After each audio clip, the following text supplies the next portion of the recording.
Hi, ನನ್ನ ಹೆಸರು ಮೇಘನಾ ಬಿನ್ರಾಜ್. ನಾನು ಮರೀನ್ ಕಾನ್ಸರ್ವೇಷನ್ ರಿಸರ್ಚರ್ ಮತ್ತು ನಾನು ಒಂದು ನಾನ್ ಪ್ರಾಫಿಟ್ ಅನ್ನುವ ಸ್ಪೀಷೀಸ್ ಆ್ಯಂಡ್ ಸ್ಪೇಸಸ್ ಫೌಂಡೇಶನ್ನ ಫೌಂಡಿಂಗ್ ಡೈರೆಕ್ಟರ್ ಮತ್ತು ಮೈನಾರಿಟೀಸ್ ಇನ್ ಶಾರ್ಕ್ ಸೈನ್ಸಸ್ ಅನ್ನುವ ಒಂದು US ನಾನ್ ಪ್ರಾಫಿಟ್ ಜೊತೆಗೆ ನಾನು ಏಷ್ಯಾ ಖಂಡವನ್ನು ರೆಪ್ರೆಸೆಂಟ್ ಮಾಡ್ತಿದ್ದೇನೆ. ಆ್ಯಂಡ್ ಇವತ್ತು ನಾನು ನಿಮ್ಮ ಜೊತೆ ಇಲ್ಲಿ ಕೂತಿರೋದು ನಿಮ್ಮ ಒಂದು 9ನೇ ಮತ್ತು 8ನೇ ತರಗತಿಯ ಒಂದು ಚಾಪ್ಟರ್ ಸೌಂಡ್ ಮತ್ತು ಡೈವರ್ಸಿಟಿ ಆಫ್ ಲಿವಿಂಗ್ ಆರ್ಗ್ಯಾನಿಸಮ್ಸ್ ಬಗ್ಗೆ ಮಾತಾಡೋಣ ಅಂತ. ಮತ್ತು ನಾನು ಆ ಚಾಪ್ಟರ್ಸ್ನ ಹೇಗೆ ನಮ್ಮ ಜೀವನದಲ್ಲಿ ಅಥವಾ ನಾವು ರಿಸರ್ಚ್ ಮಾಡೋದ್ರಲ್ಲಿ ನಾವು ಹೇಗೆ ಅದನ್ನು ಉಪಯೋಗಿಸ್ತೀರಿ ಅಂತ ನಿಮ್ಮ ಜೊತೆ ಎಲ್ಲ ಕೂತ್ಕೊಂಡು ಮಾತಾಡೋಣ ಅಂದ್ಕೊಂಡೆ. ನಮಗೆ ನೀರಿನ ಜಾಗಗಳು ತುಂಬ ಗೊತ್ತಿದ್ದಾವಲ್ವ. ಕೆರೆಗಳು ಗೊತ್ತಿದ್ದಾವೆ, ಮತ್ತು ನದಿಗಳು ಗೊತ್ತಿದ್ದಾವೆ, ಎಷ್ಟೋ ನಾನಾ ರೀತಿಯಾದ ನದಿಗಳಿದ್ದಾವೆ, ಮತ್ತು ಬಾವಿಗಳಿದ್ದಾವೆ, ಎಷ್ಟೊಂದು ಹಳ್ಳಿಗಳಲ್ಲಿ ಬಾವಿ ಇರುತ್ತೆ. ಮತ್ತು ತಿರ್ಗಾ ನಮಗೆ ಎಷ್ಟೊಂದು ಕರಾವಳಿ ಪ್ರದೇಶಕ್ಕೆ ಹೋದರೆ ಎಷ್ಟೊಂದು ಬೀಚಸ್ ಕಾಣಿಸುತ್ತೆ. ಬೀಚಸ್ಸಿಂದ ನಮಗೇನು ಗೊತ್ತಾಗುತ್ತೆ ಅಂದರೆ ಅಲ್ಲಿರೋವಂಥ ಸಮುದ್ರದ ಜಾಗಕ್ಕೆ ನಮಗೆ ಅದು ಒಂದು ಜಾಗ, ಒಂದು ಕಾಲು ಹಿಟ್ಟ ಥರ ಅಲ್ವಾ. ಸೊ ನಾವು ಅದನ್ನು ಸಮುದ್ರಕ್ಕೆ ಹೋಗಬೇಕಾದ್ರೆ ನೋಡ್ಬೋದು. ಅಂದರೆ ಸಮುದ್ರ ಬಂದು ತುಂಬ ಉಪ್ಪಿನ ಅಂಶ ಜಾಸ್ತಿ ಇರುವಂಥ ಪ್ರದೇಶ ಇರ್ಬೋದು. ಅದೇ ನೀವು ಕೆರೆ, ನದಿ ಅಥವಾ ಒಂದು ಬಾವಿಯಲ್ಲಿರುವಂಥದ್ದೆಲ್ಲ ಬಂದು ಉಪ್ಪು ಇಲ್ದಿರೋ ಅಂಥದ್ದು, ಅದನ್ನು ಫ್ರೆಶ್ ವಾಟರ್ ಅಂತ ಕರಿತೀವಿ ನಾವು ಅಲ್ವಾ.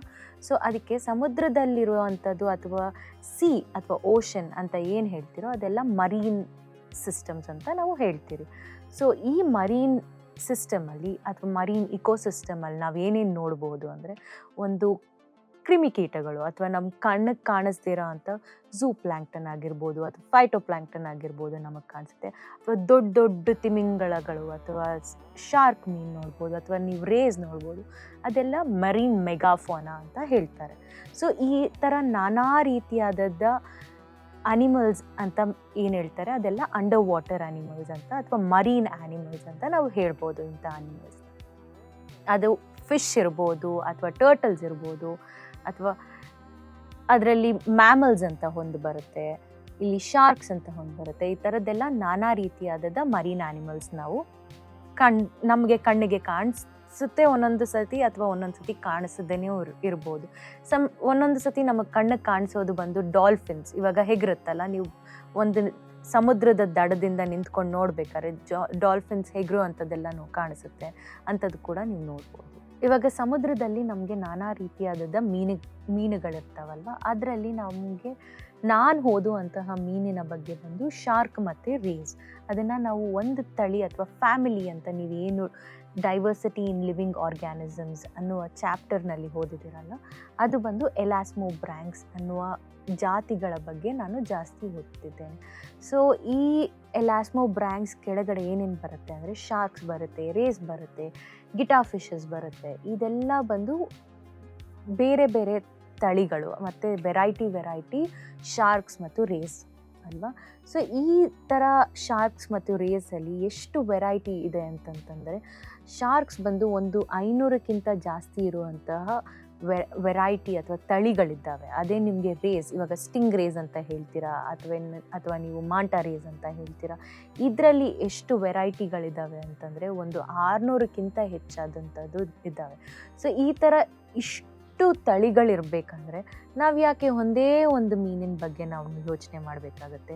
ಬರೀ ನಮಗೇನು ಗೊತ್ತಿರುತ್ತೆ, ಹ್ಯಾಮರ್ ಹೆಡ್ ಗೊತ್ತಿರುತ್ತೆ, ಅಥವಾ ಗ್ರೇಟ್ ವೈಟ್ ಶಾರ್ಕ್ ಗೊತ್ತಿರುತ್ತೆ, ಅಥವಾ ನಮಗೆ ಒಂದು ಟೈಗರ್ ಶಾರ್ಕ್ ಅನ್ನೋದು ಗೊತ್ತಿರುತ್ತೆ. ಅದೇ ರೀತಿಯಾಗಿ ನಾವು ಇನ್ನೂ ಒಂದಷ್ಟು ಮೀನಿನ ಬಗ್ಗೆ ಅಥವಾ ಶಾರ್ಕ್ಸ್ ಬಗ್ಗೆ ಕೂಡ ನಾವು ಕಲಿಬೋದು.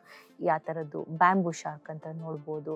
ಅದು ಎಲ್ಲಿರುತ್ತೆ? ಇವಾಗ ಮ್ಯಾಂಗ್ರೋವ್ಸ್ ಹತ್ರ ಅಥವಾ ಈ ಥರ ದಡದಲ್ಲಿ, ಇವಾಗ ಏನು ಹೇಳ್ತಾರೆ ಸಮುದ್ರದ ದಡಗಳಲ್ಲಿ, ಆ ಥರ ಜಾಗದಲ್ಲೂ ಕೂಡ ಇಂಥವೆಲ್ಲ ವಾಸ ಮಾಡುತ್ತೆ. ಸೊ ಈ ಥರದ್ದು ಗಿಟಾರ್ ಫಿಶ್ ಆಗಿರ್ಬೋದು ಅಥವಾ ಬ್ಯಾಂಬೂ ಶಾರ್ಕ್ ಆಗಿರ್ಬೋದು, ಈ ಥರದ್ದೆಲ್ಲ ದಡದಲ್ಲೆಲ್ಲ ಇರಬೇಕಾದ್ರೆ ನಾವು ಇದನ್ನೆಲ್ಲ ಹೇಗೆ ರಿಸರ್ಚ್ ಮಾಡ್ತೀರಿ ಅಥವಾ ಓದ್ತೀರಿ ಅನ್ನೋದನ್ನು ನಾನು ಇವಾಗ ಹೇಳ್ತೀನಿ. 70ರಷ್ಟು ಒಂದು ನೀರಿನ ಜಗತ್ತಿರಬೇಕಾದ್ರೆ ಅಥವಾ ಒಂದು 30ರಷ್ಟು ಭೂಮಿಯ ಜಗತ್ತಿರ್ಬೇಕಾದ್ರೆ ನಮಗೆಲ್ಲರಿಗೂ ಒಂದು ಯೋಚನೆ ಬರುತ್ತಲ್ಲ, ಭೂಮಿ ಮೇಲೆ ಇಷ್ಟೊಂದು ರೀತಿಯಾದದ್ದ ಪ್ರಾಣಿ ಪಕ್ಷಿಗಳಿದ್ದಾವೆ ಅಂತಂದರೆ ನೀರಿನಲ್ಲಿ ಎಷ್ಟು ರೀತಿಯಾದದ್ದಿರಬಹುದು ಅಂತ. ಸೊ ಇದೇ ರೀತಿಯಾದದ್ದನ್ನು ನಾವು ಯೋಚನೆ ಮಾಡೋದಕ್ಕೆ ನಾವು ರಿಸರ್ಚರ್ಸ್ ಅಥವಾ ನಾವು ಸೈಂಟಿಸ್ಟ್ ಬೇರೆ ಬೇರೆ ರೀತಿಯಾದದ್ದ ಒಂದು ಎಕ್ಸ್ಪೆರಿಮೆಂಟ್ಸ್ ಮಾಡ್ತೀರಿ. ಅದೇ ರೀತಿಯಾದದಲ್ಲಿ ಒಂದು ಸಿಂಪಲಾಗಿ ನೀವೊಂದು ಎಕ್ಸ್ಪೆರಿಮೆಂಟ್ ಏನು ಮಾಡ್ಬೋದು ಅಂದರೆ, ನಮಗೆಲ್ಲರಿಗೂ ಒಂದು ಅವಕಾಶವಾಗಿ ಅಥವಾ ಈಸಿಯಾಗಿ ಕಾಣಿಸುವಂತಹ ಜಾಗ ಬಂದು ಒಂದು ಮೀನಿನ ಮಾರ್ಕೆಟು, ಅಥವಾ ನಿಮಗೆ ಅಥವಾ ತೊಟ್ಟಿ ಇರ್ಬೋದು ನಿಮ್ಮ ಮನೆ ಪಕ್ಕದಲ್ಲಿ. ಸೊ ಈ ಥರ ಜಾಗದಲ್ಲಿ ಒಂದು ಸತಿ ನೀವು ನೋಡಬೇಕಾದ್ರೆ ಎಷ್ಟೋ ನಾನಾ ರೀತಿಯಾದದ್ದ ಮೀನುಗಳನ್ನು ನೀವು ನೋಡ್ಬೋದಾದ್ರು. ಸೊ ಈ ಸತಿ ಒಂದು ಭಾನುವಾರ ಏನಾದರೂ ನಿಮಗೆ ಟೈಮ್ ಸಿಕ್ಕಿದಾಗ ಅಪ್ಪ ಅಮ್ಮನ ಜೊತೆ ನೀವು ಒಂದು ಮೀನಿನ ಮಾರ್ಕೆಟ್ಗೆ ಹೋಗಿ ನೀವು ನೋಡ್ಬೋದು ಯಾವ್ಯಾವ ರೀತಿಯಾದದ್ದ ತಳಿಗಳು ಅಥವಾ ಯಾವ್ಯಾವ ವೆರೈಟಿ ಆದದ್ದ ಮೀನುಗಳನ್ನು ನಿಮಗೆ ಕಾಣಿಸುತ್ತವೆ, ಅಥವಾ ಅದರದ್ದು ಒಂದು ನೀವು ಲಿಸ್ಟ್ ಮಾಡಿಕೊಂಡು ಬರ್ಬೋದು. ನಾವು ಇವಾಗ ಮಾರ್ಕೆಟ್ನಲ್ಲಿ ಎಷ್ಟೋ ನಾನಾ ರೀತಿಯಾದದ ಮೀನುಗಳು ನೋಡ್ತೀರಲ್ವ, ಅದೇ ರೀತಿಯಾದದ ಮೀನುಗಳು ಎರಡು ಥರದಲ್ಲಿ ಅವು ಬೇರೆ ಇನ್ನೊಂದು ಚಿಕ್ಕ ಮರಿ ಹಾಕುತ್ತೆ. ಸೊ ಒಂದು ಬಂದು ಮೊಟ್ಟೆ ಹಿಟ್ಟು ಮರಿ ಹಾಕಬಹುದು, ಅಥವಾ ಇಲ್ಲ ಅಂದರೆ ಡೈರೆಕ್ಟಾಗಿ ಮಗುಗೆ ಒಂದು ಜೀವನ ಮರಿ ಹಾಕಬಹುದು ಅಲ್ವಾ. ಸೊ ಈ ಥರ ಮಾಡಬೇಕಾದ್ರೆ ಸೊ ನಮಗೆ ಒಂದು ಯೋಚನೆ ಬರುತ್ತೆ, ಯಾವಾಗ ತಿನ್ನಬೇಕು ನಾವು ಮೀನನ್ನ, ಅಥವಾ ಇದು ಮೊಟ್ಟೆ ಹಾಕಿರ್ಬೇಕಾಗಿರೋ ಅಮ್ಮನ ಮೀನು ತಿನ್ನಬೇಕೋ ಅಥವಾ ಚಿಕ್ಕ ಮರಿ ಮೀನು ತಿನ್ನಬೇಕು ಅಂತ. ಸೊ ಇದನ್ನೆಲ್ಲ ಯೋಚನೆ ಮಾಡಬೇಕಾದ್ರೆ ನಾವು ಏನು ಮಾಡ್ತೀರಿ ಅಂತಂದರೆ, ಆ ಮರಿ ಹಾಕುವಂತಹ ಸೀಸನ್ ಅಂತ ಏನಿರುತ್ತೆ, ಆ ಸೀಸನ್ನಲ್ಲಿ ಆ ಮೀನನ್ನು ತಿಂದೇ ಇದ್ದರೆ ಆವಾಗ ಆ ಮೀನನ್ನು ನಾವು ಸ್ವಲ್ಪ ದಿನ ಉಳಿಸ್ಬೋದು ಅಲ್ವಾ. ಇನ್ನೊಂದು ಸೈಕಲ್ಗೋಸ್ಕರ ನಾವು ವೇಟ್ ಮಾಡ್ಬೋದು. ಈ ಮರಿ ಅಮ್ಮ ಮೊಟ್ಟೆ ಹಾಕಿದ್ದಾದ ನಂತರ ನಾವು ಈ ಅಮ್ಮನನ್ನು ನಾವು ತಿನ್ಬೋದಲ್ವ.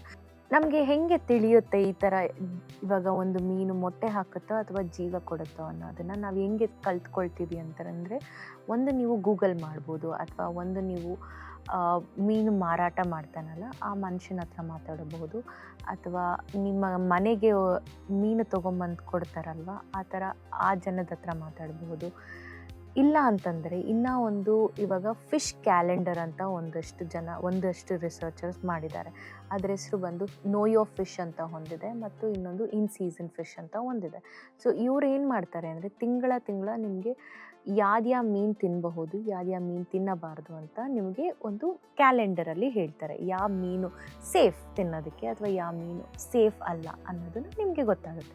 ಸೊ ಇದೇ ಥರ ಇದು ಒಂದು ರಿಸರ್ಚ್ ಆದರೆ, ನಮಗೆ ಇನ್ನೂ ಒಂದಷ್ಟು ನಾನಾ ರೀತಿಯಾದ ರಿಸರ್ಚಲ್ಲಿ ಇವಾಗ ಈ ಥರ ಬೇರೆ ಬೇರೆ ವೆರೈಟಿ ಆದದ ಮೀನು ಸಮುದ್ರದಲ್ಲಿರುತ್ತಲ್ಲ, ಅದನ್ನು ನಾವು ರಿಸರ್ಚರ್ಸ್ ಹೇಗೆ ಅದ್ರ ಬಗ್ಗೆ ಓದ್ತೀರಿ ಅಂತಂದರೆ, ನಾವು ಇವಾಗ ಭೂಮಿ ಮೇಲಿರುವಂತಹ ಚಿರತೆ ಆಗಿರ್ಬೋದು, ಲಯನ್ಸ್ ಆಗಿರ್ಬೋದು, ಅಥವಾ ನಾವು ಡಿಯರ್ಸ್ ಆಗಿರ್ಬೋದು, ಈ ಥರ ಪ್ರಾಣಿಗಳನ್ನು ನಾವು GPS ಇಂದ ಟ್ರ್ಯಾಕ್ ಮಾಡ್ತೀವಲ್ಲ, ಅದೇ ಥರ GPS ಅನ್ನೋದು ನಮಗೆ ನೀರಿನಲ್ಲಿ ನಮಗೆ ಉಪಯೋಗ ಆಗಲ್ಲ. ಸೊ ಆ ಥರ ಉಪಯೋಗ ಆಗದಿರೋ ಸಮಯದಲ್ಲಿ ನಮ್ಮಂಥ ರಿಸರ್ಚರ್ಸ್ ಏನು ಮಾಡ್ತೀವಿ ಅಂತಂದರೆ, ಅಕೋಸ್ಟಿಕ್ ಟೆಲಿಮೆಟ್ರಿ ಅನ್ನುವಂಥ ಡಿವೈಸ್ ಯೂಸ್ ಮಾಡ್ತೀವಿ. ಸೊ ಅಕೋಸ್ಟಿಕ್ ಟೆಲಿಮೆಟ್ರಿ ಬಂದು ಹೇಗೆ ವರ್ಕ್ ಆಗುತ್ತೆ ಅಂತಂದರೆ, ನಾವು ಇವಾಗ ಮೀನಿರುತ್ತಲ್ಲ, ಇವಾಗ ನಿಮಗೆ ಒಂದು ಇಂಡಿಯನ್ ಸ್ಯಾಲ್ಮನ್ ನೋಡ್ಬೋದು, ಅಥವಾ ನೀವು ಒಂದು ಶಾರ್ಕ್ ಫಿಶ್ ನೋಡಿರ್ಬೋದಲ್ವ. ಈ ಶಾರ್ಕ್ ಫಿಶ್ ಎಲ್ಲಿಂದ ಎಲ್ಲಿ ತನಕ ಮೂವ್ ಮಾಡುತ್ತೆ, ಅಥವಾ ಎಲ್ಲಿಂದ ಈ ಜಾಗದಿಂದ ಇನ್ನೊಂದು ಜಾಗಕ್ಕೆ ಯಾವ ಥರ ಹೋಗುತ್ತೆ, ಎಲ್ಲಿಂದ ಬರುತ್ತೆ, ಈ ಥರದ್ದೆಲ್ಲ ನಮಗೆ ತಿಳುವಳಿಕೆ ಇದ್ದಾಗ ನಮಗೇನು ಮಾಡ್ಬೋದು ಅಂತಂದರೆ, ಈ ಪ್ರಾಣಿನ ನಾವು ಹೇಗೆ ಉಳಿಸ್ಕೊಳ್ಳಬಹುದು ಅನ್ನೋದನ್ನು ಕೂಡ ನಾವು ಯೋಚನೆ ಮಾಡ್ಬೋದು ಅಲ್ವಾ. ಸೊ ಅದೇ ರೀತಿಯಾದದಕ್ಕೋಸ್ಕರನೇ ನಾವು ಈ ಥರ ಅಕೋಸ್ಟಿಕ್ ಟೆಲಿಮೆಟ್ರಿ ಅನ್ನೋದನ್ನು ಯೂಸ್ ಮಾಡ್ತೀವಿ. ಸೊ ಅದ್ರ ಬಗ್ಗೆ ನಾವು ಏನು ಕಲ್ತ್ಕೊಳ್ಬೋದು ಇವಾಗ. ಅಕೋಸ್ಟಿಕ್ ಟೆಲಿಮೆಟ್ರಿ ಅಂದರೆ ಏನು, ಇವಾಗ ನೀವು 9ನೇ ತರಗತಿಯಲ್ಲಿ ನೀವು ಸೋನಾರ್ ಅನ್ನೋದನ್ನು ಓದಿರ್ತೀರ. ಬಟ್ ಸೋನಾರ್ ಅಂದರೆ ಸೋನಾರ್ ಬಂದು ಹೆಂಗೆ ಉಪಯೋಗ ಆಗುತ್ತೆ, ಇದು ಬಂದು ಒಂದು ಅಲ್ಟ್ರಾಸೋನಿಕ್ ವೇವ್ಸ್ ಡಿಟೆಕ್ಟ್ ಮಾಡುತ್ತೆ. ಪ್ಲಸ್ ಇದು ಏನು ಮಾಡುತ್ತೆ ಅಂದರೆ, ಯೂಶ್ವಲಾಗಿ ಯಾರು ಯೂಸ್ ಮಾಡ್ತಾರೆ ಇದನ್ನು ಬಂದು ನೇವಿಯಲ್ಲಿ ಯೂಸ್ ಮಾಡ್ತಾರೆ ಸೋನಾರ್ಸ್ ಬಂದು. ನಮಗೆ ಎಷ್ಟೋ ಟೈಮಲ್ಲಿ ನಮಗೆ ಶಾರ್ಕ್ ಎಲ್ಲಿ ಮೂವ್ ಮಾಡುತ್ತೆ ಅಥವಾ ಓಡಾಡುತ್ತೆ ಅಂತ ನಾವು ಕಂಡುಹಿಡಿಯೋದಕ್ಕೋಸ್ಕರ ನಾವೇನು ಮಾಡ್ತೀರಿ ಅಂದರೆ, ಈ ಥರ ಒಂದು ಅಕೋಸ್ಟಿಕ್ ಡಿವೈಸ್ ಅಂತ ಸಣ್ಣದೊಂದು ಮಷೀನ್ ಇರುತ್ತೆ, ಅದನ್ನು ಈ ಶಾರ್ಕಲ್ಲಿ ಚಿಕ್ಕ ಸರ್ಜರಿ ಮಾಡಿ ಒಳಗಡೆ ಇಂಪ್ಲಾಂಟ್ ಮಾಡ್ತೀವಿ. ಇಂಪ್ಲಾಂಟ್ ಮಾಡಿದಾಗ ಏನಾಗುತ್ತೆ, ಅದು ನೋವಾಗಲ್ಲ ಶಾರ್ಕ್ಗೆ, ಪ್ಲಸ್ ಅದು ಶಾರ್ಕ್ ಒಳಗಡೆ ಕೂಡ ಇರುತ್ತೆ. ಅದೇ ರೀತಿಯಾದದ್ದು ಇಂಪ್ಲಾಂಟ್ ಅಥವಾ ಸರ್ಜರಿ ಆಗದೇ ಇರೋ ಅಂಥ ಟೈಮಲ್ಲಿ ಇವಾಗ ಲಾಬ್ಸ್ಟರ್ಸ್ ಆಗಿರ್ಬೋದು ಅಥವಾ ದೊಡ್ಡ ದೊಡ್ಡ ತಿಮಿಂಗಲಗಳು ಆಗಿರ್ಬೋದು, ಈ ಥರದಕ್ಕೆಲ್ಲ ನಾವು ಮೇಲೇನೆ ಈ ಅಲ್ಟ್ರಾಸೌಂಡ್ ಮಷೀನ್ ಏನಿರುತ್ತಲ್ಲ ಅದನ್ನು ನಾವು ಟ್ಯಾಗ್ ಮಾಡ್ತೀರಿ. ಸೊ ನಾವು ಈ ಟ್ರಾನ್ಸ್ಮಿಟರ್ಸ್ ಅಥವಾ ಈ ಚಿಕ್ಕ ಡಿವೈಸ್ ಇರುತ್ತಲ್ಲ, ಅಕೋಸ್ಟಿಕ್ ಡಿವೈಸ್, ಈ ಡಿವೈಸಸ್ ಏನು ಮಾಡುತ್ತೆ ಅಂತಂದರೆ ಪ್ರತಿಯೊಂದು ಡಿವೈಸ್ಗೂ ಒಂದು ಕೋಡೆಡ್ ಸೌಂಡ್ ಅನ್ನೋದು ಒಂದಿರುತ್ತೆ. ಸೊ ಈ ಕೋಡೆಡ್ ಸೌಂಡ್ ಬಂದು ಪ್ರತಿಯೊಂದನ್ನು ಬೇರೆ ಬೇರೆ ಪಲ್ಸ್ ವೇವ್ಸ್ ಅನ್ನೋದನ್ನು ಜನ್ರೇಟ್ ಮಾಡುತ್ತೆ.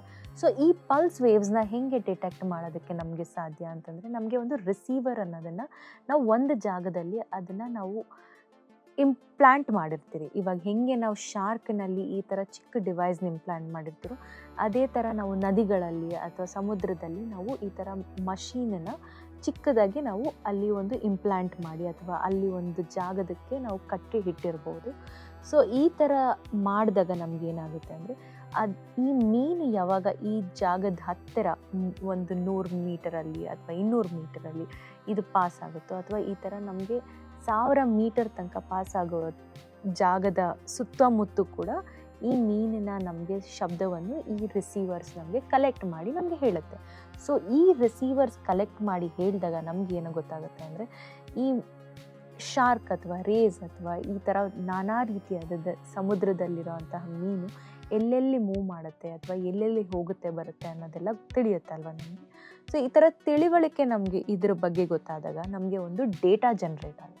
ಡೇಟಾ ಅಂತಂದರೆ ಏನು, ಎಲ್ಲೆಲ್ಲಿ ಹೋಗಿದ್ದಾವೆ, ಎಲ್ಲೆಲ್ಲಿ ಬಂದಿದ್ದಾವೆ ಅಂತ ನಮ್ಗೆ ಗೊತ್ತಾದಾಗ ಈ ಪ್ರಕಾರವನ್ನು ನಾವು ತಲೆಯಲ್ಲಿ ಇಟ್ಕೊಂಡು ರಿಸರ್ಚರ್ಸು ನಾವು ಒಂದು ಪಾಲಿಸಿಗೆ ಹೇಳ್ಬೋದು. ಏನಂತ, ಈ ಥರ ಜಾಗದಲ್ಲಿ ನಾವು ಫಿಶಿಂಗ್ ಮಾಡಬಾರ್ದು. ಏನಕ್ಕೆ ಅಂದರೆ, ಈ ಥರ ದೊಡ್ಡ ಪ್ರಾಣಿ ಇದೆ, ಈ ತಳಿ ತುಂಬ ಕಡಿಮೆ ಆಗ್ತಾ ಇದೆ. ತಳಿ ಅಂತಂದರೆ ಏನು, ಈ ಥರ ವೆರೈಟಿ ಆಫ್ ಫಿಶ್ ತುಂಬ ಕಡಿಮೆ ಆಗ್ತಾ ಇದೆ. ಈ ಥರ ಕಡಿಮೆ ಆಗುವಂತಹ ಫಿಶಿನ ಜಾಗದಲ್ಲಿ ಈ ಮೀನು ಅಲ್ಲೇ ವಾಸ ಮಾಡಬೇಕಾದ್ರೆ ನಾವು ಫಿಶಿಂಗ್ ಒಂದು ಮಾಡಿದ್ರೆ, ಆ ಫಿಶಿಂಗಿಂದ ಈ ಥರ ಮೀನಿಗೆ ಅಪಾಯ ಇರ್ಬೋದು. ಅಥವಾ ಒಂದು ಡ್ಯಾಮಲ್ಲಿ ಏನಾದರೂ ಕನ್ಸ್ಟ್ರಕ್ಟ್ ಮಾಡಿದ್ರೆ ಈ ಥರ ಮೀನಿಗೆ ಅಪಾಯ ಇರುತ್ತೆ. ಅಥವಾ ಒಂದು ಮರೀನ್ ಪ್ರೊಟೆಕ್ಟೆಡ್ ಏರಿಯಾ ಅಂತ ಮಾಡಿದಾಗ ನಮಗೆ ಈ ಥರ ಜಾಗದಲ್ಲಿರೋ ಅಂತಹ ಮೀನನ್ನು ನಾವು ಪ್ರೊಟೆಕ್ಷನ್ ಅಥವಾ ಕನ್ಸರ್ವೇಷನ್ ಅಂತ ನಾವು ಮಾಡೋದಕ್ಕೆ ಉಪಯೋಗ ಆಗುತ್ತೆ. ಸೊ ನಾವು ಇಷ್ಟೊಂದೆಲ್ಲ ಕಲ್ತಿರ್ಬೇಕಾದ್ರೆ ನಮಗೆ ಒಂದು ಅಕೋಸ್ಟಿಕ್ ಅನ್ನೋವಂತಹ ಹೊಸ ಒಂದು ವಿಷಯವನ್ನು ನಾವು ಇವತ್ತು ಕಲ್ತ್ರಿ. ಸೊ ಈ ಅಕೋಸ್ಟಿಕ್ ಅನ್ನೋ ಹೊಸ ಡಿವೈಸ್ ಅಥವಾ ರಿಸರ್ಚ್ನಲ್ಲಿ ನಾವು ಯೂಸ್ ಮಾಡುವಂಥದ್ದನ್ನು ನಾವು ಒಂದು ಪ್ರಕಾರ ಏನು ಅಂದ್ಕೊಳ್ಬೋದು ಅಂದರೆ, ಜಲಜಗತ್ತಿನ GPS ಅಂತಲೂ ಅಂದ್ಕೊಳ್ಬೋದು. ನಾವು ಇವಾಗ ಇಷ್ಟೆಲ್ಲ ಕಲ್ತಿರ್ಬೇಕಾದ್ರೆ ಒಂದು ಚಿಕ್ಕ ಪುಟ್ಟ ಪ್ರಶ್ನೋತ್ತರದ ಅವಕಾಶವನ್ನು ಮಾಡ್ಕೊಳ್ಳೋಣ. ನಾನೊಂದಷ್ಟು ಕ್ವೆಶ್ಚನ್ಸ್ನ ಕೇಳ್ತೀನಿ ನಿಮಗೆ. ನೀವು ಅದನ್ನು ನಿಮಗೆ ಟೈಮ್ ಆದಾಗ ಪ್ರಶ್ನೆನ ಉತ್ತರ ಮಾಡ್ಬೋದು. ಅಥವಾ ನಿಮಗೆ ಗೊತ್ತಿಲ್ಲ ಅಂತಂದರೆ ನಿಮಗೆ ಇವಾಗ ನೆಕ್ಸ್ಟ್ ಸ್ಕ್ರೀನ್ನಲ್ಲೂ ಕೂಡ ಅದು ಬರುತ್ತದೆ. ಮೊದಲನೇ ಪ್ರಶ್ನೆ ಬಂದು ನಿಮಗೆ, ಭಾರತದ ಸಮುದ್ರ ನೀರಿನಲ್ಲಿ ಇರುವಂತಹ 3 ಜೀವಿಗಳ ಹೆಸರು ಹೇಳ್ತೀರಾ? ಇವಾಗ ಏನಾದರೂ ನಿಮಗೆ ಗೊತ್ತಿಲ್ಲ ಅಂದರೂ ಪರವಾಗಿಲ್ಲ, ನೆಕ್ಸ್ಟ್ ಇವಾಗ ಸ್ಲೈಡ್ಸಲ್ಲಿ ಬರುತ್ತೆ ನಿಮಗೆ ಅದು answer, but you can take a guess.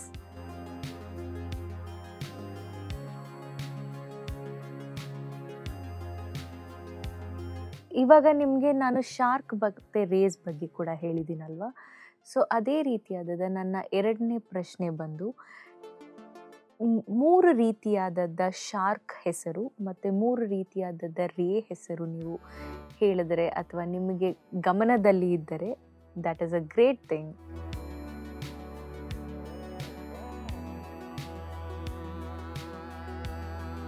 ನಿಮ್ಮ 3ನೇ ಪ್ರಶ್ನೆ ಬಂದು, ಹ್ಯಾಮರ್ ಹೆಡ್ ಶಾರ್ಕ್ಸ್ ಅಂತ ಕೇಳ್ಪಟ್ಟಿರ್ತೀರಲ್ವ. ಈ ಹ್ಯಾಮರ್ ಹೆಡ್ ಶಾರ್ಕ್ಗೆ ಏನಕ್ಕೋಸ್ಕರ ಆ ಥರ ಹೆಸರು ಬಂದಿದೆ ಅಂತ ತಿಳಿದಿದೆಯಾ?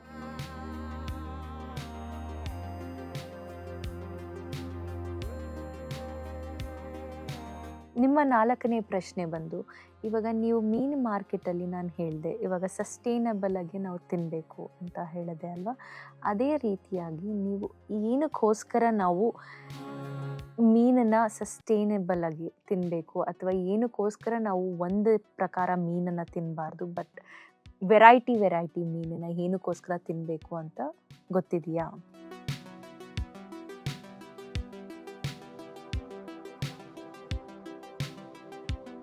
ನಿಮ್ಮ 5ನೇ ಪ್ರಶ್ನೆ ಬಂದು ಅಕೋಸ್ಟಿಕ್ ಟೆಲಿಮೆಟ್ರಿಯಲ್ಲಿ ನಾನಾ ರೀತಿಯಾದ ID ಅಂತ ಇರುತ್ತೆ ಅಲ್ವಾ? ID ಬಂದು ಕೋಡ್ಸ್. ಈ ಕೋಡ್ಸ್ ಹೆಂಗೆ ರಿಸರ್ಚರ್ಸ್ಗೆ ಯೂಸ್ ಆಗುತ್ತೆ ಅಂತ ಏನಾದರೂ ಗೆಸ್ ಮಾಡೋ ಅಂಥದ್ದು ಒಂದು ಅವಕಾಶ ಮಾಡ್ಕೊಳ್ತೀರಾ ಇವಾಗ ನೀವು?